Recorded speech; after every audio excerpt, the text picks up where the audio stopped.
ರಾಜ್ಯ ಬಿಜೆಪಿಯಲ್ಲಿ ಅಡ್ಡ ಮತದಾನದ ವಿಚಾರ ಕೋಲಾಹಲವನ್ನು ಸೃಷ್ಟಿ ಮಾಡಿದೆ.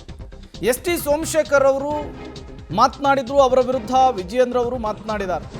ಎಸ್.ಟಿ. ಸೋಮಶೇಖರ್ ಅವರಿಗೆ 2-3 ಶಾಸಕರೊಂದಿಗೆ ಸಂಪರ್ಕ ಇದೆ, ಈ ವಿಚಾರ ನಮಗೆ ಗೊತ್ತಿದೆ ಅನ್ನುವಂತಹ ಮಾತನಾಡಿದ್ದಾರೆ. ಇದನ್ನು ಮುಚ್ಚಿ ಹಾಕೋದಕ್ಕೆ ಸೋಮಶೇಖರ್ ಅವರು ಬೇರೆ ಬೇರೆ ರೀತಿಯ ಹೇಳಿಕೆಯನ್ನು ಕೊಡ್ತಿದ್ದಾರೆ. ಶ್ರೀ ಮಂಜುನಾಥ ಸ್ವಾಮಿಯ ದರ್ಶನದ ಬಳಿಕ ಬಿಜೆಪಿಯ ರಾಜ್ಯಾಧ್ಯಕ್ಷ ಬಿ.ವೈ. ವಿಜಯೇಂದ್ರ ಅವರು ಯಶವಂತಪುರ ವಿಧಾನಸಭಾ ಕ್ಷೇತ್ರದ ಶಾಸಕರು ಮಾಡಿದ್ರಲ್ಲ ಆರೋಪ, ಆ ಆರೋಪಕ್ಕೆ ತಿರುಗೇಟು ಕೊಟ್ಟಿದ್ದು ಹಿಂಗೆ. ಎಸ್.ಟಿ. ಸೋಮಶೇಖರ್ ಅವರು ನಮ್ಮ ಪಕ್ಷದ 3 ಶಾಸಕರ ಜೊತೆ ಸಂಪರ್ಕದಲ್ಲಿದ್ದರು ಅನ್ನೋ ಮಾಹಿತಿ ನಮಗೆ ಸಿಕ್ಕಿದೆ. ಹಾಗಾಗಿ ಅವ್ರನ್ನ ಪ್ರೊಟೆಕ್ಟ್ ಮಾಡ್ತಕ್ಕಂಥ ಪ್ರಯತ್ನ, ಈ ರೀತಿ ಉಡಾಫೆ ಮಾತುಗಳನ್ನು ಆಡೋ ಮೂಲಕ ಆ ಪ್ರಯತ್ನ ಮಾಡ್ತಾ ಇದ್ದಾರೆ.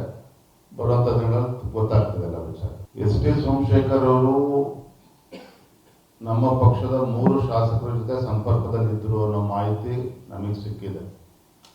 ಹಾಗಾಗಿ ಅವ್ರನ್ನ ಪ್ರೊಟೆಕ್ಟ್ ಮಾಡ್ತಕ್ಕಂಥ ಪ್ರಯತ್ನ, ಈ ರೀತಿ ಉಡಾಫೆ ಮಾತುಗಳನ್ನು ಆಡೋ ಮೂಲಕ ಆ ಪ್ರಯತ್ನ ಮಾಡ್ತಾ ಇದ್ದಾರೆ. ಬರುವಂತ ದಿನಗಳಲ್ಲಿ ಗೊತ್ತಾಗ್ತದೆ ಎಲ್ಲ ವಿಚಾರ.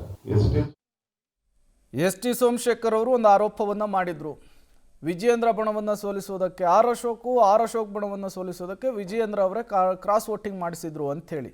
ಆ ವಿಚಾರಕ್ಕೆ ವಿಜಯೇಂದ್ರ ಅವರು ರಿಯಾಕ್ಟ್ ಮಾಡಿದಂತಹ ರೀತಿ ಇದು. ಬಿಜೆಪಿಯ 3 ಶಾಸಕರು ಎಸ್.ಟಿ. ಸೋಮಶೇಖರ್ ಜೊತೆಗೆ ಕಾಂಟ್ಯಾಕ್ಟ್ನಲ್ಲಿದ್ದರು ಅನ್ನುವಂತಹ ವಿಚಾರವನ್ನು ಹೇಳಿದ್ದಾರೆ.